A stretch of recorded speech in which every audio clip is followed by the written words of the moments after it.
میرے ساتھ آج ایک مہمان ہیں، بہت اہم شخصیت ہیں پاکستان کی، سیاسی افق پر نوجوان ہیں اور کافی اہم عہدوں پر اب تک رہ چکے ہیں۔ میری مراد فیصل کریم کنڈی صاحب سے ہے۔ فیصل صاحب، انڈیپینڈنٹ اردو کو ٹائم دینے کا بہت بہت شکریہ۔ پہلا سوال آپ سے میں، آپ خیبر پختونخوا بڑا اہم صوبہ ہے، اس کے گورنر کے عہدے پر ہیں، تو کتنا مشکل یا آسان یہ عہدہ ہے ابھی جتنا وقت آپ نے گزارا ہے اس میں؟ دیکھیں، میں مختلف عہدوں پہ رہا ہوں پارٹی کی، اور سب سے امپورٹنٹ جب میں ڈپٹی اسپیکر تھا قومی اسمبلی کا، فرسٹ ٹائم جب میں الیکٹ ہو گیا تھا 2008 میں، چیزیں اسپیکرشپ اتنی آسان جاب نہیں ہے، ایسے طریقے سے کوشش کی نبھانے کی اور نبھایا۔ ابھی بھی گورنرشپ ملی ہے ایک ٹاسک، اور میری پوری کوشش ہے کہ جیسے مجھ پہ اعتماد کیا کہ میں اس اعتماد پہ پورا اتروں۔ بہت کم چیزیں ایسے جس میں تھوڑی سی مشکلات، جس پہ لا اینڈ آرڈر سچویشن کے حوالے سے، باقی ادروائز میں چیزوں کو اپنے ذہن پہ یا زوار نہیں کرتا، اس کو ایزیلی لیتے ہیں اور کوشش کرتے ہیں کہ اس چیز کو حل کیا جائے۔ تو ایز سچ مشکلات کم ہیں، چیلنجز ہیں، تو انشاءاللہ چیلنج کو بندہ اچیو کرتا ہے، چیلنج کو قبول کرتا ہے اور کرتا ہے، تو میں سمجھتا ہوں کہ وہ اچھی چیز ہوتی ہے، اور میں نے چیلنج قبول کیا اور انشاءاللہ اس کے اوپر پورا کریں گے۔ آپ نے ٹاسک کی بات کی تو لگتا یہ ہے کہ آپ کی پارٹی کی طرف سے آپ کو شاید یہ ٹاسک دیا گیا ہے کہ خیبر پختونخوا حکومت کا جینا جتنا مشکل ہو سکے مشکل کر سکیں، تنقید زیادہ آپ کر رہے ہیں، ان پہ کرٹیکل زیادہ ہو رہے ہیں، تو یہ کنفرنٹیشن آپ سمجھتے ہیں کہ صوبے کے لیے ٹھیک رہے گی؟ نہیں، آپ دیکھیں کہ میں نے جب اوتھ لیا تھا اور اس کے بعد میں نے پہلی اسٹیٹمنٹ اوتھ کے فوراً بعد دی تھی، وہ بھی آپ نے دیکھی ہوگی، ورنہ آپ ارکائیو سے نکال کے اسے چیک کریں۔ اس کے بعد بھی میں نے چند انٹرویوز بہت پازیٹیو صوبے کے حوالے سے دیے تھے، لیکن اس پازیٹیو انٹرویوز کا وہ ایک میں سمجھتا ہوں کہ ناجائز فائدہ اٹھا رہے تھے، اور مجھے کوئی یہ ٹاسک نہیں دیا کہ آپ صوبائی حکومت کا جینا حرام کر دیں یا کسی شخصیات کا جینا حرام کر دیں۔ آپ مجھ سے بھی سوال کریں، میں آپ کو جواب دے رہا ہوں۔ جب مجھ سے سوال ہوں گے تو میں جواب تو دوں گا، اور پھر یہ بھی ہو سکتا ہے کہ میں اس سے آپ سے بھی کوئی سوال کروں کاؤنٹر۔ دیکھیں، چیزیں بہت جو ہے صوبائی حکومت کی ڈومین ہوتی ہیں۔ گورنر کانسٹیٹیوشن ایک پوسٹ ہے، لیکن میں اوپر بیٹھا ہوں، چیک اینڈ بیلنس کے لیے بیٹھے ہوتے ہیں، ہم سوالات تو کریں گے۔ ٹھیک، اگر میں سوال کروں کہ میرے 34 یونیورسٹیاں ہیں خیبر پختونخوا کی، اس میں 26 میں وائس چانسلر نہیں ہے، کیوں نہیں ہے؟ اس کا ایک طریقہ ہے کہ جب وہ جاتے ہیں ریٹائر ہونے کے لیے جاتے ہیں تو 6 مہینے پہلے پروسیس شروع ہو جاتا ہے۔ آپ 6 مہینے بھی چھوڑ دیں، آپ فروری میں آئے ہیں، اس سے پہلے ایک پروسیس ہو چکا تھا، سب کچھ فائنل ہو چکے تھے، آپ نے آخر موڑ پہ کہہ دیا کہ نہیں، پھر آپ کہتے ہیں کہ نہیں، گورنر کو ہم نے سمری بھیج دی، وہ سائن نہیں کر رہے، پھر آپ کہہ رہے ہیں نہیں ہم دوبارہ سے جو ہے وہ کرنا چاہتے ہیں۔ آپ کرنا بھی چاہتے تھے تو فیبرری سے لے کے آج تک آخری مرحلے میں تو آپ ابھی سٹارٹ کر رہے ہیں۔ پھر جب میں پوچھوں کہ میرے صوبے میں نوجوانوں کے لیے کھیل کے میدان کیوں آباد نہیں ہے، 15 سال سے اگر وہاں میں کوئی فرسٹ کلاس کرکٹ نہیں ہوئی، تو یہ سوالات تو دیکھیں، میں اکثر لوگوں سے کہتا ہوں، وہ لوگ خود پریشان تھے کہ واقعی نہیں ہوئی۔ تو کچھ سوالات ایسے ہیں جس میں مطلب ہے کہ اگر کروں تو اس میں کیا ہوا ہے؟ اگر میں سوال کی اور پازیٹیو ہے، میں نے کبھی جو ہے وہ غیر ضروری تنقید نہیں کی، یہ سوالات ہیں، اس کی اچھے ہے۔ آپ مجھے کہیں گے کہ آپ یہ غلط کام کر رہے ہیں یا مجھے تنقید کریں گے، پازیٹیو تنقید ہوگی، میں کوشش کروں گا کہ میں اس چیز کو ٹھیک کروں، یہ نہ کہ آپ نے غلط تنقید کر لی میرے۔ ٹھیک، آپ نے یہ جواب میں کچھ مسائل کی طرف نشاندہی تو کی، لیکن آپ کا خیال میں صوبے کا سب سے بڑا مسئلہ اس وقت کیا ہے؟ میرے خیال میں اس وقت صوبے کا سب سے بڑا مسئلہ امن و امان ہے، امن و امان؟ جس پہ میں سمجھتا ہوں، ابھی میں سمجھتا ہوں، جس پہ جو ہے اگر میں خاموش ہوں تو میری مجرمانہ خاموشی ہوگی، آپ خاموش ہیں، کوئی اور خاموش ہے تو وہ ایک مجرمانہ فعل ہے۔ اس وقت آج سے میں نہیں کہہ رہا ہوں، یہ حکومت آنے سے پہلے کہہ رہا ہوں، کافی عرصے سے کہہ رہا ہوں کہ ہمارے صوبے کے حالات خراب ہیں۔ میں جب سے گورنر بنا ہوں میں نے کہا ہے کہ ہمارے صوبے کے حالات خراب ہیں، خاص کر ساؤتھ خیبر پختونخوا کے، جس سے میرا تعلق ہے، جس سے سی ایم کا تعلق ہے، جس سے آئی جی کا تعلق ہے۔ 18ویں ترمیم کے بعد سی ایم کی ذمہ داری ہے کہ وہ لا اینڈ آرڈر کو کنٹرول کرے۔ اب مجھے بتائیں کہ سی ایم کے اور میرے حلقے میں جب جج اغوا ہو رہے ہوں، جب ججوں پہ حملے ہو رہے ہوں، کسٹم انٹیلیجنس کے لوگ شہید ہو رہے ہوں، فوج کے نوجوان شہید ہو رہے ہیں، پولیس کے نوجوان شہید ہو رہے ہوں، بھتے مانگے جا رہے ہوں، اور اس کے بعد بھی کوئی کیبنٹ کا ایمرجنسی اجلاس نہ ہو لا اینڈ آرڈر پہ، کوئی بھی ایپیکس کمیٹی کا اجلاس نہ ہو، کوئی بھی کابینہ کا اس کا صوبائی اسمبلی کا اجلاس ان کیمرہ نہ ہو۔ ایپیکس کمیٹی تو مجبوری کے تحت بلوا لی گئی تھی حکومت کو، پھر بھی جو اس پہ نہیں تھا کہ ہم بلائیں۔ بنو کا واقعہ آپ دیکھ لیں، اس پہ خاموشی، پاڑا چنار پہ خاموشی۔ تو یہ آپ کیا سمجھتے ہیں؟ 2009 میں بہت حالات وہاں خراب تھے، پھر 2014 میں بہت زیادہ خراب تھے، شدت پسندی کی لہر جو آئی ہوئی تھی اس نے تباہی ڈالی تھی، تو اب ہم کس سٹیج پہ ہیں کے پی میں، آپ کیا سمجھتے ہیں؟ 2013 کے آپ صوبہ دیکھیں، جو پرامن صوبہ ہم نے حوالے کیا تھا ایک حکومت کو، ایک جس کو آج وہ صوبہ 2013 سے آج تک ان کی وہاں پہ حکومت ہے، اور وہ صوبہ بدامنی کی طرف چلا گیا ہے، امن سے بدامنی کی طرف چلا گیا۔ تو میں سوال تو کروں گا، اگر ایک صوبہ ہے، آپ اس کے آپ این ایف سی ایوارڈ کے بعد آپ کو پیسے بھی مل رہے ہیں، چیزیں مل رہی ہیں، اور وہ صوبہ کہہ رہا ہے کہ میرے پاس تنخواہ دینے کے لیے پیسے نہیں ہیں، تو پھر میں سوال کروں کہ پیسے کدھر چلے گئے؟ جب میں بولوں کہ آپ کو 1% آف NFC ایوارڈ کے پیسے وار آن ٹیرر پہ مل رہے ہیں اور میرے صوبے کی پولیس کی تنخواہیں کم ہیں، ان کے پاس گیجٹس نہیں ہیں، ان کے پاس اسلحہ نہیں ہے، ان کے پاس کوئی ایسی چیزیں نہیں ہیں، تو پیسے کہاں جا رہے ہیں؟ کسی اور ہیڈ میں خرچ ہو رہے ہیں، تو میں سوال کروں۔ فارمر جب فاٹا تھا مرج ڈسٹرکٹ کے ساتھ میں جو وعدے کیے تھے، اس اسٹیٹ نے وعدے کیا تھا کہ آپ کو ہم ڈیولپمنٹ کریں گے، اس کے پیسے اگر 100 ارب نہیں مل رہے ہیں، فار ایگزامپل 40 ارب مل رہے ہیں، 50 مل رہے ہیں، تو وہاں کہاں خرچ ہو رہے ہیں؟ لیکن وہ 100 ارب اب 200 250 ارب تک پہنچ گیا، کیونکہ 3% آف NFC ایوارڈ کا جو فارمولہ تھا وہ اس وقت ریونیو کے حوالے سے آپ کا جو ہے وہ 200 سے 250 ارب بنتے ہیں۔ تو یہ آپ کسی اور ہیڈ میں خرچ کر لیں گے۔ میں بولوں گا کہ جی آپ کے لیے فنڈ ہے پشاور یا چترال یا مردان کے لیے، میں وہ اسماعیل خان لے جاؤں، تو میں میں خیال تو کر رہا ہوں۔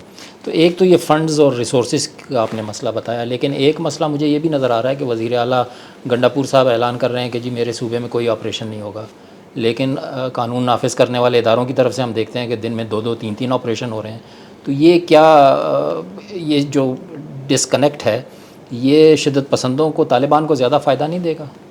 دیکھیں پہلی بات ہے کہ آپریشن کی ڈیفینیشن کیا ہے، کہ وہ کون سے آپریشن کی بات کر رہے ہیں۔ پہلے یہاں پر اسلام آباد میں ایک ایپیکس کمیٹی کا اجلاس ہوا تھا، جس میں ایک اسٹیٹمنٹ آئی تھی، اعلامیہ آیا تھا کہ آپریشن شروع ہو۔ تو پھر ہم نے سوال کیا کہ ہمارے CM بھی وہاں پر موجود تھے، چیف سیکریٹری پروونس، آپ نے اپنے صوبے کے لوگوں کو، پولیٹیکل پارٹیز کو اعتماد لے بغیر آپ جا کر آپ ہاں بھی کرتے، فار ایگزامپل آپ نے ڈسینڈنگ لو بھی نہیں لکھا، آپ نے واک آؤٹ بھی نہیں کیا، چند گھنٹوں کے بعد آپ کو خیال آیا کہ پتہ میں نے کیا کر دیا، پھر آپ کہہ رہے ہیں میں آپریشن کے خلاف ہوں، ادھر آپ ہاں کر رہے ہیں، باہر آپ کہتے ہیں نا۔ پھر ایک اور اسٹیٹمنٹ آئی کہ جی یہ آپریشن نہیں ہو رہا، پھر آپ کہتے ہیں آپریشن نہیں ہونا چاہیے، نہیں ہونا چاہیے۔ پیپلز پارٹی کے لوگوں کو بھی خیر مقام اس پہ ریزرویشنز ہیں، ANP کو بھی ہوں گی، باقی بھی۔ ہمیں اس کا حل تو نکالنا پڑے گا، بدامنی کو ہم کیسے ختم کریں گے، یہ سوال کے جواب بھی تو ان کو دینا پڑے گا۔ صحیح۔ آپ کے دور میں لوگوں کو لایا گیا تھا، یہاں پر آباد کیا گیا تھا، یہ پرامن ہوں گے، آج انہوں نے ہتھیار اٹھا لیے ہیں، تو اگر انہوں نے ہتھیار اٹھا لیے تو ہم کس کا گریبان پکڑیں؟ وہ لوگ آج کدھر ہیں جنہوں نے ان کو اجازت دی تھی؟ آپ ہی کے لوگ تھے۔ PTI کا تو پہلے دن سے موقف رہا ہے کہ جی مذاکرات کے ذریعے ہونا چاہیے، تو کیا آپ سمجھتے ہیں کہ مسئلہ مذاکرات کے ذریعے حل طلب نہیں ہے؟ دیکھیں مذاکرات تو ہوئے تھے نا، آپ لوگوں کو لے تھے پرامن ہوں گے، ہتھیار نہیں اٹھائیں گے، آج وہ بدامنی کون کر رہے ہیں؟ مجھے میرا دشمن تو بتا دیں نا کہ میرا دشمن کون ہے، میں کس کو ٹارگیٹ کروں۔ صحیح۔ اور پھر اگر میں کہتا ہوں ٹھیک ہے، میں کہتا ہوں آپریشن نہیں ہونا چاہیے، میں امن کے لیے کیا بات کروں؟ آج آپ کل دیکھیں پرسوں ڈیرہ اسماعیل خان میں کیا ہوا ہے، 2 ججوں پہ حملے ہوئے، وہ تو قدرت نے ان کی جان بچا لی، ورنہ تو خدا نے معافی دے۔ بڑی ٹھیک ہے، آج میں نے ابھی سرکولر، میں آپ کے آفس آنے سے پہلے سرکولر پڑھا تھا، جو سرکولر ہے کہ اور بھی حملے ہو سکتے ہیں سرکاری ملازمین پہ۔ اب وہ ٹریول جب کریں گے فرام ٹانگ ٹو ڈیرہ اسماعیل خان، اگر صوبائی حکومت ٹانگ سے ڈیرہ اسماعیل خان تک روڈ کو سیف نہیں کر سکتی ہے، ایک بہت بڑا راکٹ سائنس نہیں ہے، تو پھر صوبے میں اور کہاں پہ آپ سیف کریں گے؟ آپ ساؤتھ آف خیبر پختونخوا کو دیکھ لیں، آپ ٹانگ کو دیکھ لیں، آپ بنو اور لکی کو دیکھ لیں، آپ کرک اور کوہار کو دیکھ لیں، ابھی جو پاڑا چنار میں جو ایشو ہوا ہے۔ میں اسی طرف آنا چاہ رہا تھا کہ اتنا عرصہ چلتے رہے اور 40-50 جانیں ضائع ہوئیں، اس میں حکومت کا کوئی وہاں پہ انفورسمنٹ نہیں تھی کہ رکوا سکتے، کچھ کروا سکتے؟ سب سے پہلی بات تو یہ ہے نا کہ وہ تو ہمیں میڈیا سے بھی گلا ہے، آپ تو چلو TV چینل والے نہیں، لیکن ہمیں اس میڈیا سے گلا جس نے بلیک آؤٹ کیا تھا۔ 50 لوگوں کی شہادت کے بعد وہ خیال آیا، میں نے ایک اسٹیٹمنٹ بھی دی کہ جی یہ دیکھیں کوئی صوبائی حکومت کی انوالومنٹ نہیں تھی، وہاں کے جو لوکل انتظامیہ تھی ان کو ہم اپریشیٹ بھی کرتے، اپنے لیول پہ جو کچھ کر سکتے تھے۔ مجھے بتائیں آج تک IG، chief secretary, CM، interior minister کوئی ہے وہاں پہ؟ بھائی پرابلم یہ نہیں ہے، پرابلم وہاں پہ ہے کہ آپ کے مرجر کے بعد وہاں پر لینڈ ڈسپیوٹ جو چل رہے تھے، ان کی جو لینڈ جو ڈسٹریبیوشن ہے ود ان دی ٹرائبس، وہ نہیں ہوئی پڑی، صوبائی حکومت کی نااہلی کی وجہ سے نہیں ہوئی پڑی۔ اگر ہو چکی ہے ان کو بتا دیں کہ میری قوم کی زمین کدھر ہے، آپ کی قوم کی زمین کدھر ہے، دوسری قوم کی زمین کدھر ہے۔ آپ کو پتہ ہے کہ ہمارے پٹھان کی جو رواجات ہیں زمینوں پہ کتنی لڑائیاں ہوئی، کتنی جانیں گے۔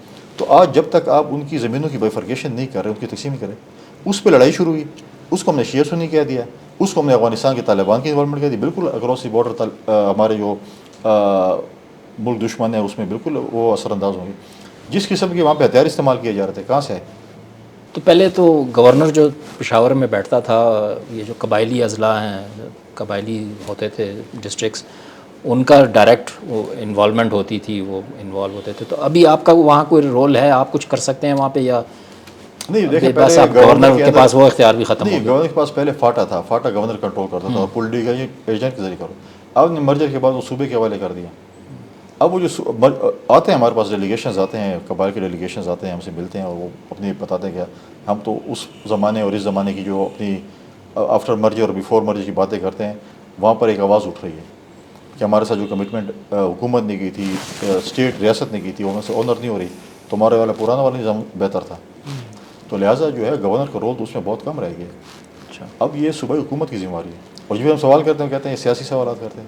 اب ہم پوچھیں گے یار یہ حالات خراب ہے کیا وہاں پر؟ دیکھیں ہماری روایات ہیں. جب میں اگر وزیر اعلیٰ ہوں یا میں گورنر ہوں، میں ادھر جا کر ان کے ساتھ بیٹھوں گا نا زمین پہ، تو پشتونوں کی روایات ہوتے ہیں تو پھر وہ بہت سی چیزیں مان بھی جاتی ہیں. لیکن میں بولوں گا نہیں، آپ لوگ اٹھ کے ادھر سے گورنر ہاؤس آ جاؤ یا سی ایم ہاؤس ہو جاؤ، وہ بولیں گے ہمارے آپ بھلا سی ایم بن جائیں، بڑا گورنر بن جائیں، بڑا وزیر اعظم بن جائیں اپنے صوبے میں. ٹھیک. اچھا یہ بتائیں، آپ نے کرکٹ کی بات کی کہ جی بالکل نہیں ہوئی. وہاں پشاور میں اتنا بڑا اسٹیڈیم ایک بن رہا ہے، ہم سن رہے ہیں، ہر سال سنتے ہیں بن رہا ہے بن رہا ہے بن رہا ہے. وہ سنا ہے آپ نے دورہ بھی کیا، جا کے دیکھا بھی، تو وہ آپ کتنی کوشش کر رہے ہیں کہ وہاں کرکٹ بحال ہو جائے اور آ جائے؟ دیکھیں وہ تو میں آپ کو بھی کہوں، آپ آ کر وزٹ کریں، دیکھیں. آپ صرف یہاں اسلام آباد میں بیٹھ کے سوشل میڈیا کے ذریعے خیبر پختونخوا کو واچ کر رہے تھے، آپ پریکٹیکل آ کے دیکھیں. میں نے ایک ٹویٹ دیکھی تھی، میں گیا، میں ارباب نیاز اسٹیڈیم گیا، میں نے وہاں پہ دیکھا جو 2017 میں ایک ریکنسٹرکشن کا کام شروع ہے. اب اگر آپ یوتھ کی بات کرتے ہیں، آپ ایک یوتھ کی پارٹی ہے، کہتے ہیں کہ ہم بڑے ہیں، تو وہ آج تک وہ اسٹیڈیم 2017 سے آج تک نہیں بنا. کون سی بڑی راکٹ سائنس ہے اس پہ کرنی؟ اگر آپ نے 15 سال سے فرسٹ کلاس کرکٹ نہیں ہوئی، آدھی ٹیم میری جو ہے وہ پشتون ہے کرکٹ میں، تو مطلب آپ 15 سال سے، تو میں تو محسن نقوی صاحب سے کہا کہ آپ اس جیسے ہمارے سی ایم کو آپ نے اڈاپٹ کیا تو اس کو بھی اڈاپٹ کر لیں، گراؤنڈ کو کوئی پیسے دے دیں، پی سی بی کو ایک گراؤنڈ دے تاکہ وہ جلدی سے اس چیز کو بنا لیں. کھیلوں کے میدان جب تک آپ بات نہیں کریں تو آپ 65% آف یوتھ کو کیسے ایڈریس کریں گے؟ آپ کوئی اکیڈمیاں بھی شاید اسی لیے؟ کرکٹ اکیڈمی پہ میں ورک آؤٹ کر رہا ہوں. میری پی سی بی کے چیئرمین کے ساتھ جو ہمارے انٹیریئر منسٹر بھی ان سے بات چیت ہو رہی ہے کہ ہم اکیڈمیز وہاں پر کھولیں، اور ہمارے پاس کوئی بڑی راکٹ سائنس اس میں نہیں ہے.